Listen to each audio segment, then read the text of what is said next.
Welcome back to the Double S NFL podcast. Sam and Spencer here, first episode in a bit, but we are starting a series almost every day now. We're going to do it season previews. 32 teams in 32 days. At least that's the hope. So we start with the But, Jacksonville we're going to do Jaguars. this in draft order.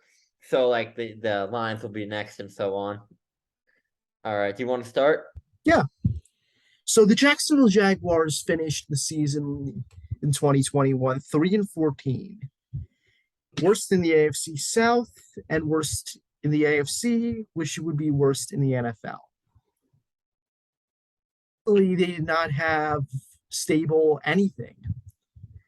Stable offense, stable defense, stable coaching, stable management, anything. The coaching was all time bad though. Like at least the run game was solid, but like that coaching ruined Trevor Lawrence last year, like Urban Meyer.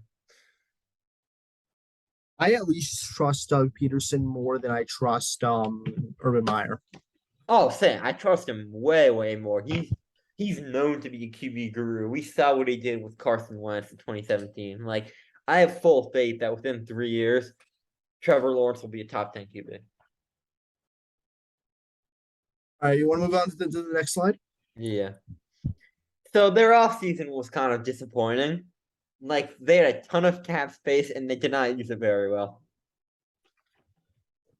What's the point of cap space if you're not going to use it effectively? I could see Christian Kirk having a good season. He was overshadowed in Arizona, but $84 million is a lot of money.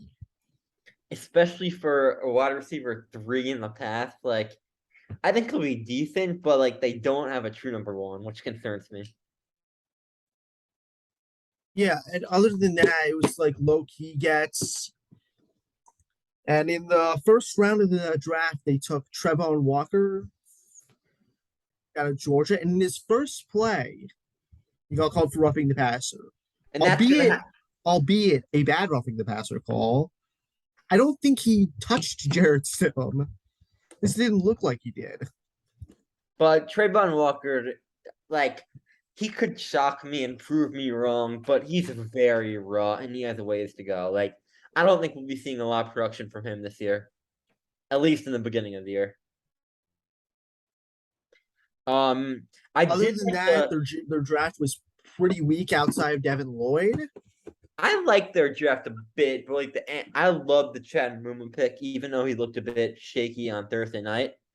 Um, I like the linebackers overall with Fourier, Aluakon joining them now. That's a solid trio: Aluakon, Muma, and Lloyd. I think we could be talking about Lloyd being in defensive rookie of the year talks because he was a top 15 talent to me in the draft. Move on to the next slide. Oh, right. They picked up former giant bust. You have Evan Ingram. They did pick up Evan Ingram, and I don't have him on this list because he's just so bad. Like in camp, even like They I did don't. pay him $10 million, so it should be on there. Like Trent Baalke just throws money at players. Like it's Oh, strange. he's replicating what he did in what he did in San Francisco. I think Ingram. He's a good backup tight end. Like he has speed, he has the athletic tools, but he cannot catch a football to save his life, and that's Seen like it firsthand. He can't catch. having like it's an underrated part of a team, but especially with the young QB, having like a reliable safety blanket for them is absolutely huge. All right. Questions heading into 2022. Despite a really bad rookie campaign, do you think, Sam, that Doug Peterson can develop Trevor into a top 15 guy this year? This year, I don't think so. But in the future, if this ownership and management gives Doug Peterson time, then I think they could do that. Where do you after this season, where do you think he's gonna be ranked among quarterbacks? Go between the 20 and 25 range. Um How do you think Travis Etienne is gonna look coming back from injury? Liz Frank case. Liz Frank is a very difficult injury to come back from, but ATN is a very talented running back, He's very good out of the backfield, especially. especially in the Um, passing game. yeah, and he has great hands, and I think an underrated aspect.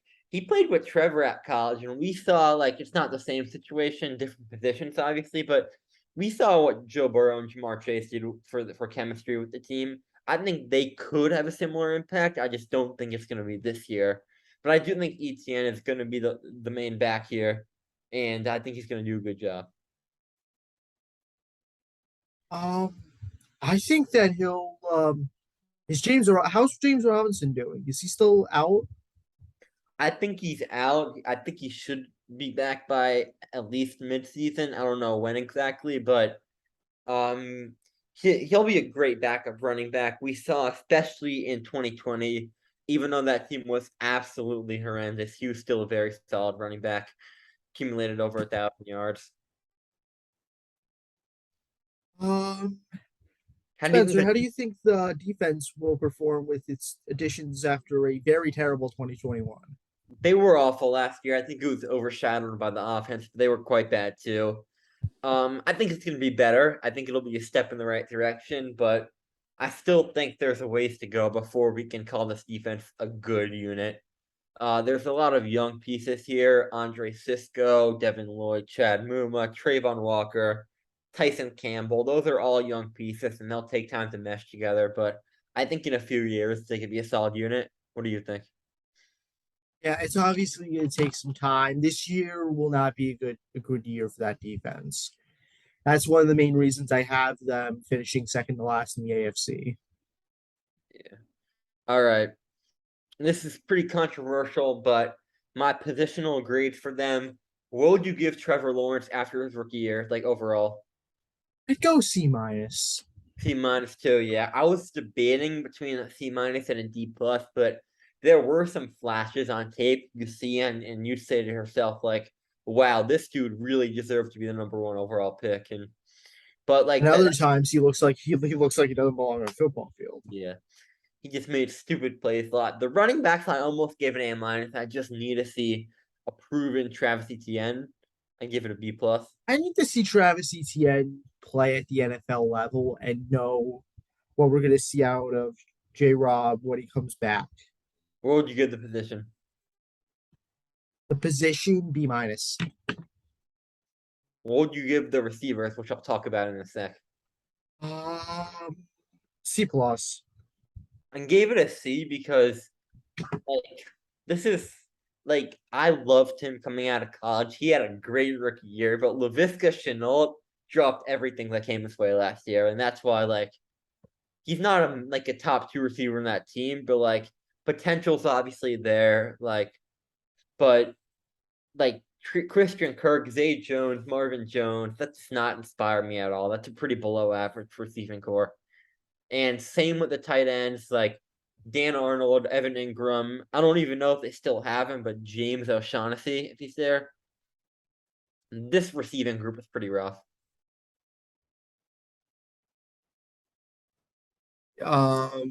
Did you ask me about the tight ends? Yeah, what do you think about F. You know how biased I am, and you know where I'm going with this. the Giants would be in the playoffs without an Ingram drop. They But wouldn't have done anything. It would have diluted them even more than they were. but it was still a cool scenario. Like it would have been like a COVID year, 7-9, 6 and 7-9 in the playoffs. Like Be 6-10. Oh yeah, they would be 7-9. You're right if everything caught that ball. the O But line, we're talking about the Jaguars, not the 2020 Giants. all right. Evan Ingram sucks. Our Dan tight end Arnold. room sucks. F.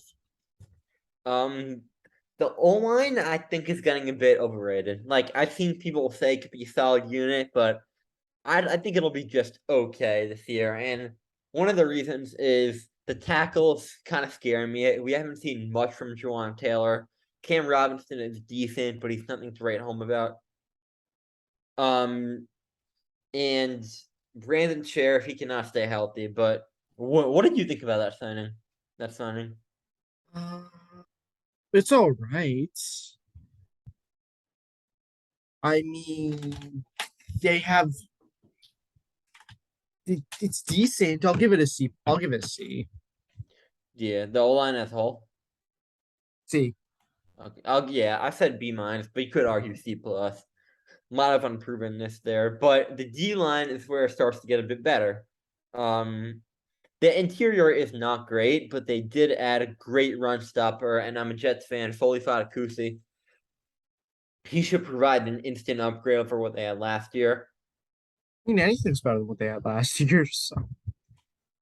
Yeah, it's just it's been a while from the Calais Campbell days, and the downfall's been rough, but they're starting to turn in the right direction now on that side of the ball. But we talked about Trayvon Walker a little bit, but Josh Allen, I think he's going to develop into top 10 edge rusher this year. He's been, I'd say, above average every year so far, and he just needs to put it all together, stay consistent. I think he can be one of the best edge rushers in the NFL. This defensive line is very unproven to me, so I'm going to give it a C plus. Do you think Trayvon Walker will play solid as a rookie, or do you think it'll take time for him to develop?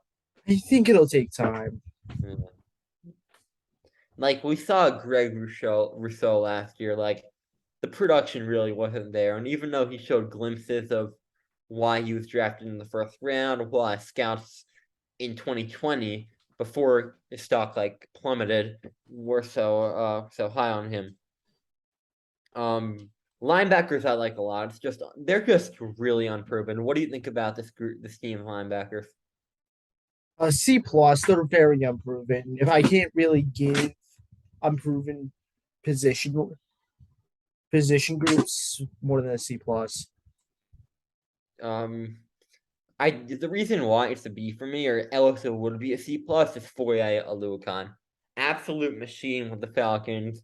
He isn't great in coverage, but he's still not phenomenal tackler, and he should provide an instant boost to that defense. And I think he'll be the one of the better players on that defense this year. He needs to perform because they gave him $15 million a year, and that's a lot for a player of his caliber. What do you think about the corners on this team? Corners are pretty decent. I'd give him B minus. Shaquille Yeah, Griffin's a decent player. It'd be better if CJ Henderson was still here, but yeah, he's been an absolute bust so far.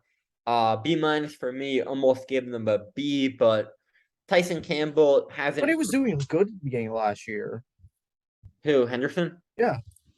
Yeah, and then when he went to Carolina, he started to fall off, and he was getting exposed a lot. But um, I like Tyson Campbell as a cornerback too right now. Like similar situation to the Jets and Bryce Hall last year. Like I don't think he's ready to be a cornerback one, but he certainly showed glimpses of being a great corner last year. And I think he'll continue to improve this year, especially under improved coaching.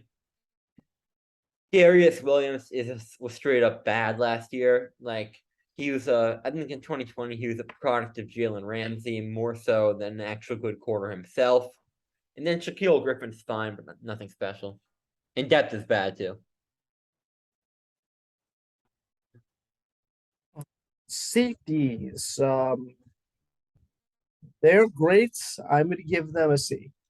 See, Wingard is awful to say the least, but I like Andre Cisco. He's their only saving grace.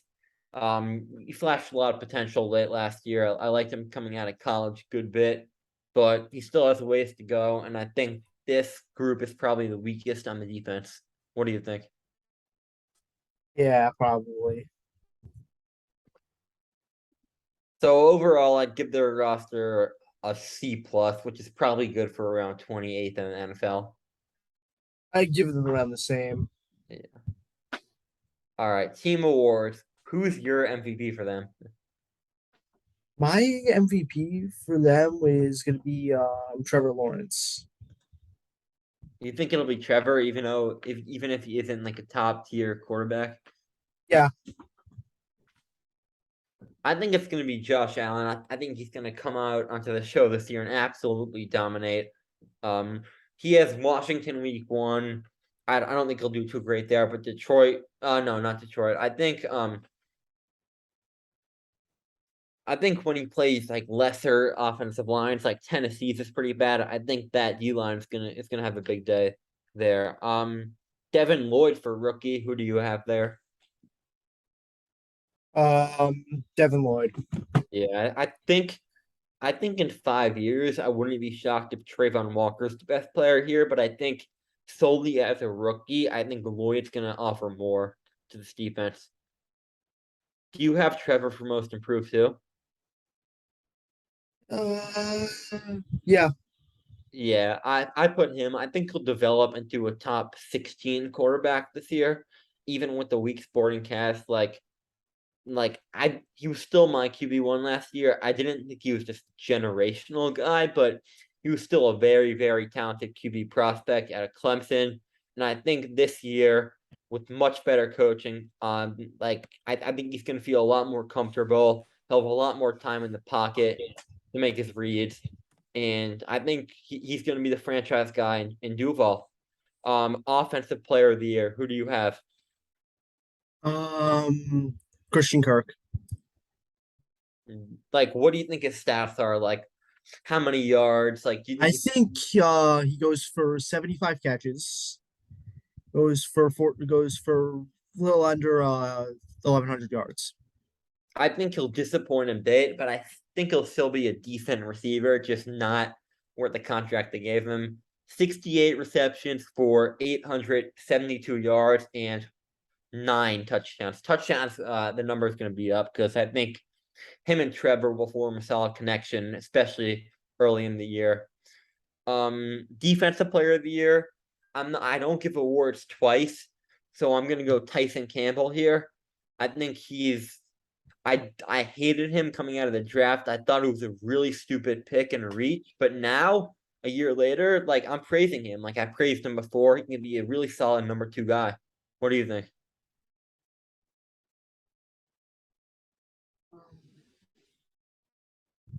I don't know. It's tough.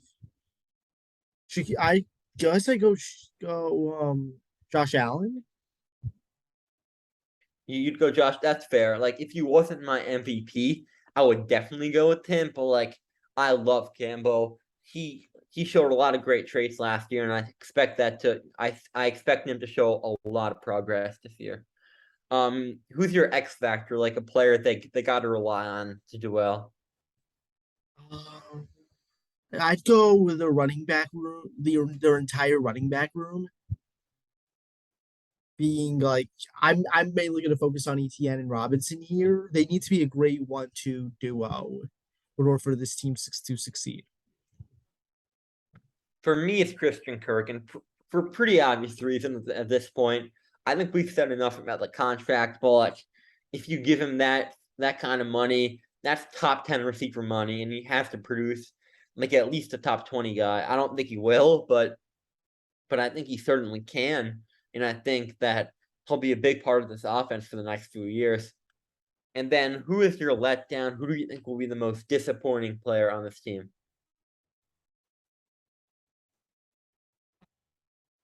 Evan Ingram. I knew you were gonna say that, but like, what expectations does he even have at this point? It's just because I don't like. Yeah. Uh, Sam, any Evan Ingram slander he'll he'll interpret. He will push it to the max. All right. Here That comes also goes for Eli Apple. here comes the We'll look at that record. when we get to the Bengals. Here comes the record. I'm gonna change one thing there. So I have them starting off the year with the loss at Washington. I think that they've really dominated the Colts at home, but streaks are meant to be broken, and I think that's going to be broken this year. Um, what do you think their record is over the first 2 games? 1-1. You think they beat the Colts? Yes. And I Actually, with the way my predictions go, the Jags will be in first place for a couple weeks. and I think the start continues to struggle. Back-to-back L's. I think they get blown out by the Chargers, and then they lose one to the Eagles. And what you can say is a Doug Peterson revenge type of game. What's their record over the first four? For the first four, 1-3. 1-3. And then they finally pick up a win over the Houston Texans. I think this is Trevor Lawrence's best game of the year. He goes for like 28 of 40, 320, and 3 touchdowns. And then the losses keep piling in as they lose to the Colts. However, they do beat the Giants at home, and I think it's going to be a snooze fest of a game. But I think they'll pull that one out. It's just a battle of honestly like who's better out of the worst. And then to finish out the first half of the year, they lose to Denver. So they're 2-6 after 8 games. You had them at 2-6? 2-6 after 8. Yeah. 2-6 after 8. All right. And now it starts to get pretty rough. The Raiders come to town, and originally I had this game as a win for them, but I changed it to an L recently. I just think the Raiders' offense is too much for a young defense. The Chiefs, it won't be close. Like, I'm sorry, Patrick Mahomes Same is thing with that Ravens game after the bye. It won't be same close. game. So they're 2-9 now.